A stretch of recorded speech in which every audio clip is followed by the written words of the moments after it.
Today in our industry, whatever we are training under the garb of skilling, we are only preparing youth for the entry-level jobs. On one side, we are training so many youths because there are so many in numbers, and most of them enter the profession, cannot be retained in that profession for too long, and eventually they drop out. ILFS may answer this question, how many people that they have trained and what is their dropout rate. My assumption was their dropout rate would be somewhere close to 85%. The retention in the industry of a skilled youth today is not more than 15%. And if that is the case, what are we skilling people for? Secondly, when I ask the same question to the industry, is there a skill gap? They say yes, there is a skill gap. NSDC wrote skill gap assessment reports for all the sectors, all the states, not just states, they have drilled down up to the district. And what is the skill gap assessment at the district level in sectoral way? And we find that there is a huge skill gap requirement at the mid-level of the industry. Why there is a large skill gap existing at the mid-level of industry? It's because there is too much of crowd or gathering at the entry level, and there is a high level of retrenchment or people moving out of that area. There is nobody looking after to the career progression of a youth who is entering inside a sector.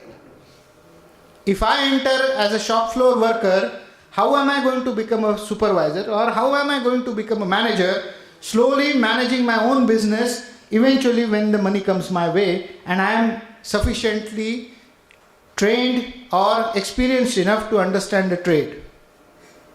And we hardly find any examples who have reached that way or that path.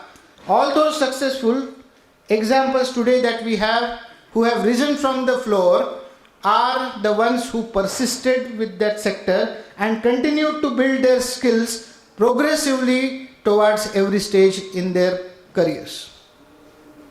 But probably in the skill sector today, we are what missing the point is that we are only training people to enter and concentrating on the skills at the entry point.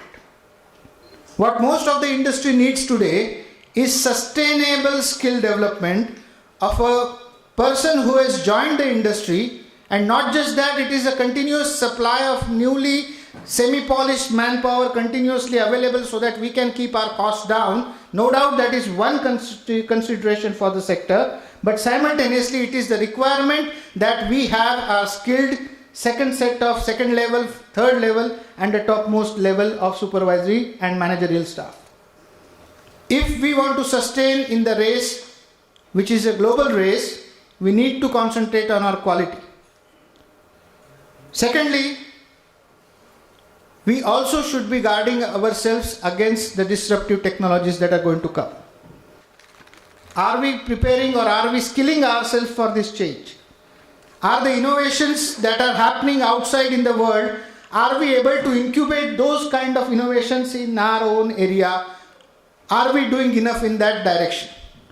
Is our capacity to change and to adapt to the disruptive technologies that are going to come is anyway being reflected in the methodology that we use for skilling our own manpower? I think these are the pertinent questions that we need to answer. There are so many sectors, I am not touching upon all the sectors. There is a lot of opportunity both in urban areas as well as rural areas. With advent of internet, you can work at any place, anywhere with your computer at your hand. And if you have that ability to have access to the world, probably the distance also is getting limited. So I think skilling is one domain which needs to refocus, regroup itself and concentrate at the long-term requirements of our country and our industry.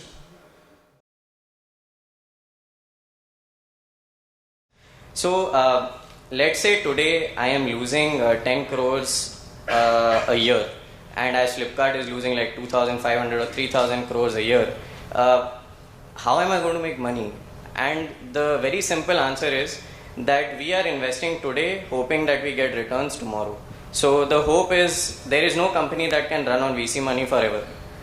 It has to have revenue that is greater than cost, but today it has less revenue and more cost because we expect tomorrow that there will be more revenue and a sizable cost where the revenue is more than the cost. So what are we investing in? We are investing in growth.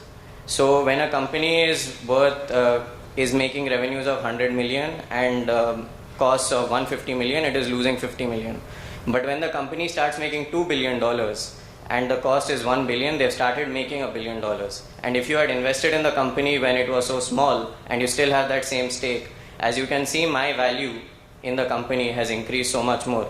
So why am I investing in a loss-making company? I'm investing in it because I expect after 5 years, it will be a very profitable company. So that is why VC funding is in loss-making companies. Again, it is possible that a lot of these companies don't continue and they die.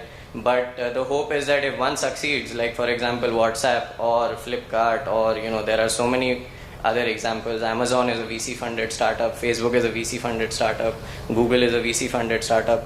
All these companies have made a lot of money for their investors. So you invest in a small company, hope it grows a lot. That is why it makes a lot of sense to invest in a company where there is loss.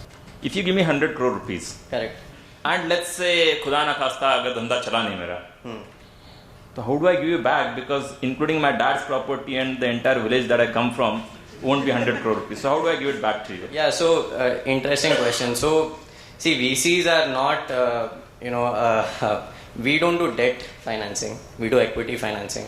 So whenever we are putting money into a company, we know that there is a large possibility that the company will fail. So the thumb rule in VC is that 1 in every 10 startups is going to succeed, 90% are going to fail.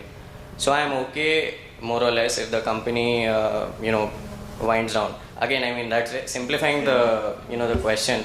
But broadly, we also have to protect ourselves from losing money. So there are a lot of various instruments that we use. Some of them are called convertibles, some of them are like debentures, they are pseudo debt investments. But broadly, if you have lost my money, I'm not going to come and chase you, because the moment I put the money in you, knowing that it's an equity financing, I have already signed off that agar ye paisa gaya to ek gaya, and I am not going to chase you back for it. So for a VC fund, the idea is that 9 will fail. So let's say I invested 10 million in 10 companies, that makes it 100 million. So 9 companies fail, let's say I get 0. But one company makes $1 billion, I have made my money. So I have $1 billion portfolio for $100 million investment. So that is how it works in the VC industry. But for the entrepreneur, if you look at it from that perspective, it's pretty hard because you have put in everything into the company. But again, आपने risk लिया है, तो you must be ready for when things don't work out.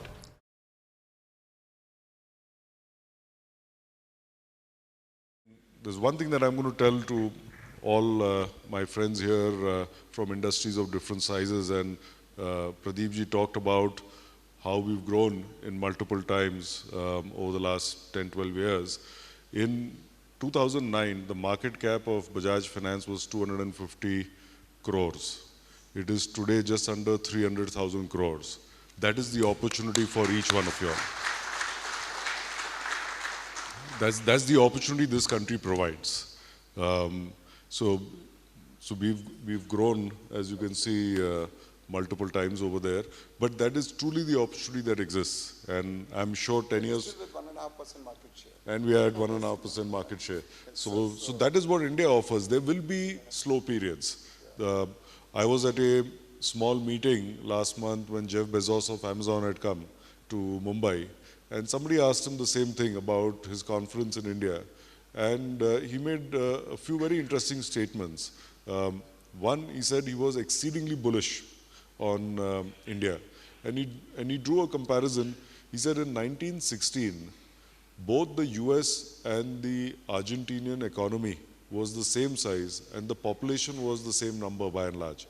But in 100 years, you can see where Argentina is and where the US is. This is what a flourishing democracy does. And as long as each one of us ensures we continue to be in a flourishing democracy which has its openness, there is no reason why we should not succeed in that as well. Thank you.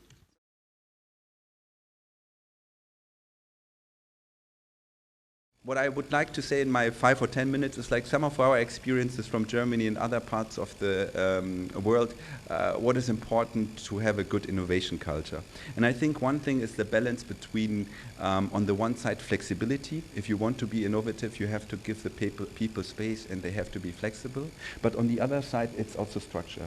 So if the point innovation is the wow effect, you know, wow, you found something, you need to also ask the question, how?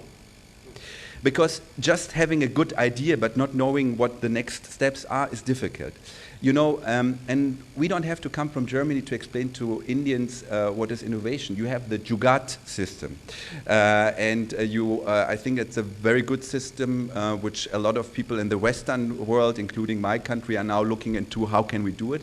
But I think, like always, it's somewhere in the middle. We need to take elements from Jugaad, be more flexible, but you need also to have the structure. You have to have a structure, and where you can also be innovative, even if it seems at this point a contradiction.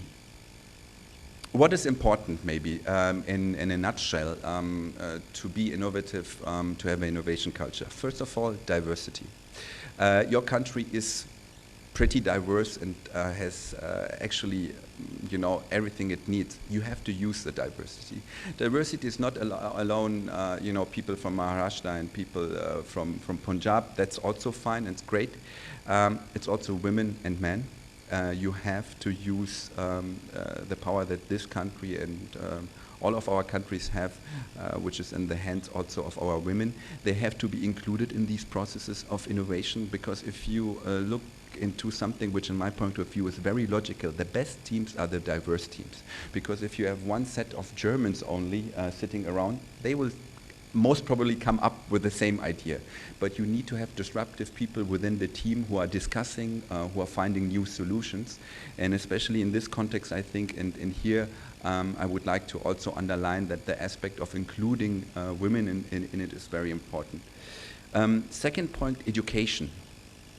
We have been asking 2 years ago, partners of us, the Bertelsmann Stiftung, it's a renowned German foundation, made a study here in India asking private sector, public sector, what are the internal and external factors to have an innovation culture. And I'm just reading a few points and going to comment on that. Internal factors, internal meaning within the they found out, and people said it's very important, from a scale from 1 to 5, it was always 4.5 or 5, is innovation mindset, cross-functional cooperation within the company, and flat organizational structure. There were more points, but these were the 3 points which have been put on the highest level. What are the external factors that these people who were interviewed said? 1, availability of talent. 2, quality of talent. 3, availability of capital. And 4, and it's one important point that we have today, close collaboration between academia and industry. 2 questions were asked. First, the question was asked, okay, what is the important internal factor, what is the important external factor? And then the second question was, how is the status right now? And the first question, everybody was saying that's very important. When they asked how the status is in India, the result was unfortunately not that good. And one aspect, coming back to education, where a lot of your Indian colleagues, counterparts have underlined it, is the status of skilling. In India, how people are skilled, and I think even more important, how people are educated. I can only speak personally about myself. When I grew up in Germany in my school, it was good, and it is still good, if you said something against the teacher. If the teacher said it's like this, and you said, no, I see it differently, and I can prove it to you, you got a good grade. I have the understanding from what I hear and see in India, it's still a quite hierarchical culture, and we need to have, if you want to be innovative, a culture of failure. We have to say, yes, try it out. If it doesn't work out, it's fine. We'll find a new solution. And it's really difficult, and we see this also in larger German companies which are very hierarchical. They want to become innovative, but they cannot become innovative in the whole part of the company. In the internal session I said it, they have a small group, they have in one part of the department who are innovative, who are wearing different things, they don't wear tie anymore, but everybody else is still in their structures. So coming back, it's the mindset and it's also the education, how we are working with our colleagues, how we are working with our students. I have been saying about flexibility and structure something. I would like to come to the point and also finish actually my speech, which is most important for today, and give some advice, the close collaboration between academia and industry. You know, if we talk about innovation, most of the time, one area of the world which is popping up and people are talking about is Silicon Valley. And if you look into the Silicon Valley, there are a lot of pros, but also a lot of cons.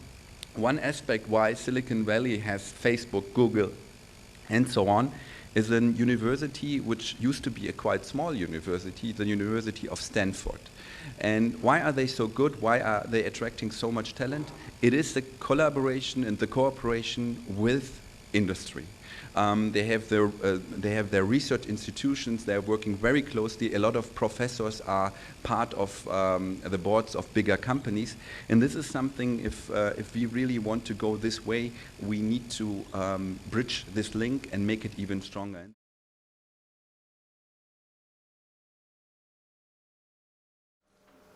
We were talking about entrepreneurship. Entrepreneurship comes from within. If you have in you, you will be an entrepreneur. But is that sufficient today?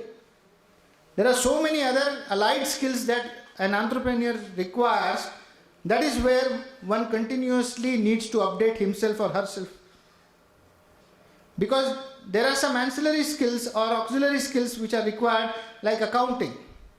I need not get appointed as an accountant anywhere, or I need not operate my tally in any job. I need to still know my accounting.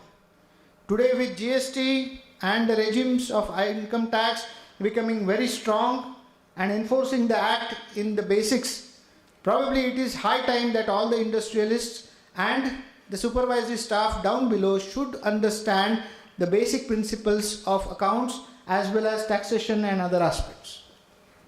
So we also require a lot of auxiliary skills which will make us capable of sustaining ourselves in the race of industry.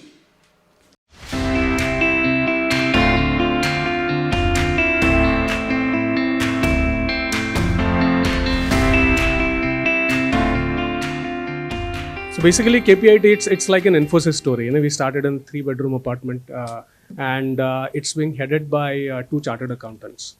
Right. So the message here is you need not to be, innovation is inclusive. You know, you don't have to be so-called technology expert to really think of, coming up with technology innovations. And all our innovation programs are personally monitored by Ravi, our chairman, who is extremely passionate about innovation. And we have been blessed by Dr. Mashelkar, because he has been on our board for quite some time. So all our innovation story also is very tightly coupled with him. Before coming to again technology, I would like to talk about what were the challenges for us when we started, because right from day one, yes, we did start as a standard IT company, IT services company, but right from day one, we were focused on very specific verticals, which were transportation and energy. Now, that created a lot of challenge because right from getting the right talent, acquiring the right talent, because yes, we were developing software, but getting students from computer science background did not help us, because you needed people to understand the implication of the software that they are writing. Basically, if you make one mistake, it's going to basically impact life of people, because the application that they are developing, it's safety critical. So what does it take to develop a safety critical software that itself required innovation in terms of developing software. And that resulted in thinking differently about how do we go on scouting talent. Now, almost every industry has campus hiring where they get fresh recruits and then they hire. So we thought that that's not going to work for us. So in the morning, Dinanath talked about creating specific curriculum, right, so that suits the industry. So we thought that why not work on something which will make people industry ready right from day one when they join the company, because there is no point in teaching the students again what they have taught for 4 years, what they have learned for 4 years.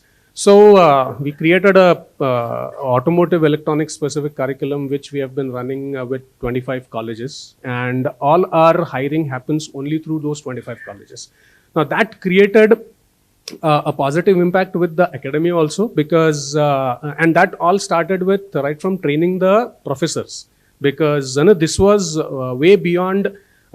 Obviously, it was based on the fundamentals of electronics, but it was way beyond the basic theory. So what we added to it was how that theory needs to be applied to practical applications like automotive, and there we inculcated the habits of what does it take to write safety critical software. So that has so that's one process innovation that we have done over the last 10 years.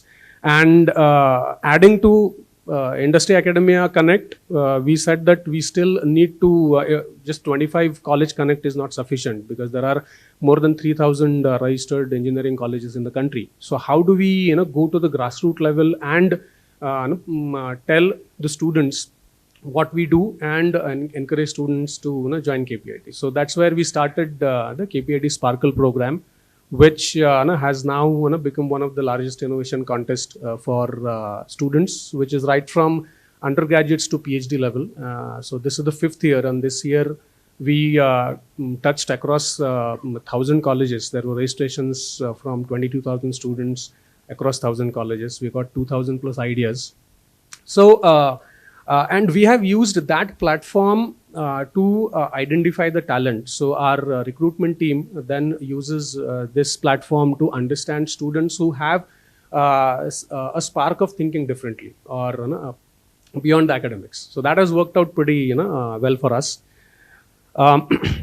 So this was about the basic best practices, I would say, in terms of ensuring that we have the right talent to work on technology. And I'd like to give some couple of examples. So what that has resulted in is all our product portfolio. By the way, over the last 7-8 years, we have transformed into a products company also. Apart from software services, we identified needs for our own country. There is a lot to do in terms of energy and transportation sector, and that's where we encouraged our employees to think about what can be done to address our country specific challenges. And recently, just 3 months back, our full electric vehicle bus got rolled out, and there are 3 buses running in Kolkata. And that product resulted in was basically conceptualized by one of the guys who used his he used his Maruti Alto in his own garage, and he fitted an electric motor to the vehicle. The concept was that just like you convert your petrol vehicle into CNG vehicle by adding CNG kit, I should drive into a garage, and within 2 hours, I should drive out with a hybrid vehicle. That was the concept, without any major modifications in the vehicle. So that, and then that idea was taken up by the management because it thought that it had a lot of potential. And now, before that, in 2015, we actually donated a couple of buses to our Indian Parliament, which are still running there for ferrying the member of parliaments within the Parliament facility. And now we have a successful product that is rolled out. Another example is an infotainment system where a tender came to us, which was for Indian Railways. And since railways is a different domain than road transportation, we thought that the idea is very good, but so why not apply that to our regular city transport buses, the regular MSRTC buses? Because there, at that time, the mobile technology was still coming up. So we thought about it, and now we partnered with a media company. And now if you travel in almost any regular Lal Dibba bus, MSRT bus in Maharashtra state, you can connect to a media platform through your own mobile, and you get free local Wi-Fi, and you can basically view thousands of media like television shows and pictures and songs and those, and that has turned out to be a good hit. So this is where we encouraged our employees to think not only about idea but also how do you apply to it, because that's the more important thing, that innovation has to be in application oriented, then only it sees the light of the day. And the third example is currently one of my teams is exploring autonomous driving technology for India. Now, when we couple India with autonomous driving technology, obviously people, the eyebrows raise that, is it really possible? But again, so the challenge is, we know that fully autonomous vehicle in India, even though technically it's possible, but practically it's not possible, and it's of no use also, right? Because so what's more useful if I can use that technology to solve a more relevant problem? And that's where we have collaborated with Ministry of Road Transport, and we're working very closely with them. And they basically asked us to solve the most concerning problem, which is they asked us that can you use this technology to reduce road accidents in India? Because every year there are almost 5 lakh accidents happen in India, and more than 1 lakh people die, which is very unfortunate. So right now we have a prototype vehicle available, which is running within our premises, which is able to basically override the driver response when it sees that the driver is not more attentive. Now this technology is already available in Western countries, that's already done. But the way we have done it is the challenge was that we have to do it in 1/10 of the price, because otherwise if I use the same solution which is available in a Mercedes or an Audi, then the cost of that vehicle, the system would be more than a vehicle. Because I should be able to fit this in a Tata Nano as also. So that was a challenge, and so we took that challenge and thought that let's utilize, let's understand how artificial intelligence works using this application. And currently we have built a deep learning system which is able to identify various objects on the road, Indian roads, which is not merely detecting objects which is like this is a car or this is a truck, but it basically also identifies a pedestrian which is trying to run across the road in front of my vehicle. And we are trying to capture these kind of, we are trying to predict responses of these people, or especially two-wheelers who basically cut across your vehicle. So these are very India-specific challenges which we are trying to solve through technology.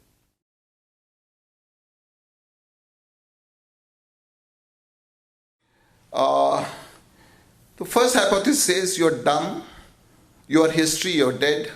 If you believe in evolution, you have to believe in revolution, you have to evolve.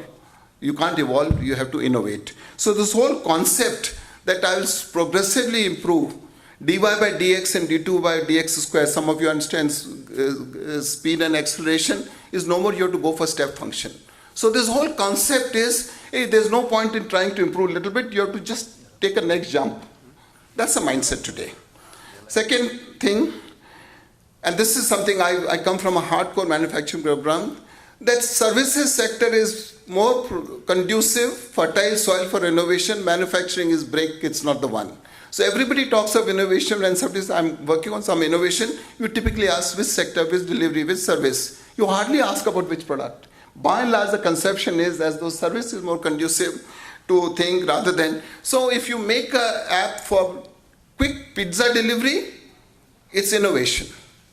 Nobody is making how to bake more efficient, more nutrition pizza. Manufacturing is not considered innovation, services. So that's another concept number 2 which people go for. Third belief is you need to be nimble, you need to be agile to be innovative. Implication is that large organizations have too much inertia, they can't be innovative. Well, Apple is not a SME, nor is Google, and they innovate. But there's this belief that you can't be big and yet be innovative. The fourth conception is that innovation is only in creating a concept. Execution is for anybody to do. The men do innovation, the boys do the execution. The innovation is getting a brilliant idea, and then execution, it's not so important. Anybody can do it. Prototyping, pilot, etc., which are pains of an innovation getting it translated, is not considered as glamorous as a concept generation. And the fifth one, of course, I say it with a lot of humility, age and experience is considered as a disqualification to be innovative. You need to be young, energetic, and of course, I dye my hair gray, but that's for a different reason. But this whole thing is experience is a drag. It is true experience puts a shadow, but I think that's again a perception. The sixth one is you have to think out of the box. And they keep on increasing the size of the box. What was done? No, you think out of the box. Arey Baba, I'm out of the box. No, but I've redefined box to a larger thing. Constantly this itch of thinking out of the box has become so much that it is to the point that I have to be non-conformist. There is a body of knowledge which is considered, no, but that's already there, na? I have to be out of the box. So innovation means I have to get out of the box. I don't know, it just gets out of my thing. The next seventh concept is innovation has to be disruptive. And if you're really good, it has to be destructive. Innovation, making minor changes, no, not an innovation, it has to disrupt. Even if the status quo is okay, but I must disrupt it because that I have to be innovative. So this whole idea, the goal is, if I say I want to do it differently, no. You do it differently. I said I want to do it more efficiently. He said that's not innovative, do it differently. My efficiency is not good enough to be innovative. I'm just being sarcastic and strong. The eighth is, and this is something a lot of friends of mine from finance are here. Look, I'm an innovator, so please don't come to me and ask me what is my timelines, what's my project cost estimate, what will be the revenue source, what will be the things, payback. Come on, that's for the normal thing. Innovators, you don't ask these questions. Innovators, I'm an innovator, how can you ask me these questions? Because that's the way it's perceived, this whole thing. I don't know when, I don't know how, I don't know for whom, but I'm an innovator. Come to me when I'm doing it, but meanwhile give me the money. This whole concept. The ninth one. An innovator, even if he starts his project, he says, when will I have an IPO? What does that mean? I will have an innovation, I'll have an idea, but I have to get out. Arey Baba, normally you start something and you say, I'll carry on with this business. No, innovators don't do that. Innovators say, I get in, create, concept, get out, make my money, IPO, and get on to the next one. So the whole timelines of these innovators is very interesting. They constantly are thinking of an IPO, they're looking at the next step. I'm exaggerating the point. And the last one, the government of Maharashtra gentleman has come, Anjali? No? So I can quietly say this. Our own belief is, Sarkar's government can't be innovative. Because they are bound by rules, procedures, GR, all those issues, etc. So innovation is not the thing. And frankly, we've all experienced, certainly in democracies, and you'll see much more of innovation before May 2019. Governments are very innovative. But we somehow presume that governments can't be innovative. So, these are, in my opinion, the 10 commandments which I want you people to demolish, burst, but that's an ignorant man's perception of innovation, and I exaggerate the point.